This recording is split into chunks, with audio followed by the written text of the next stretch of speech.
In the beautiful wetlands around Dordrecht, you will find the old windmills of Kinderdijk, which are the largest concentration in the Netherlands.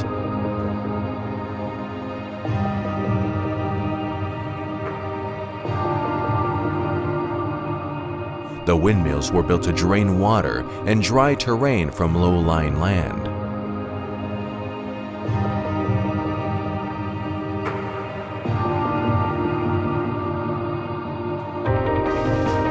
There are 19 beautiful mills along the canal in 2 rows, which were built around 1740.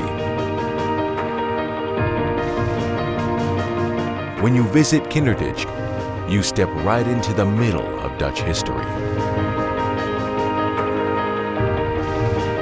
Feel the wind. Smell the water. And listen to the sound of the windmills. All of the windmills are still functioning, and on a windy day, the sails are let loose to cut through the air like they used to. Let's take a walk. You will be impressed in any season of the year.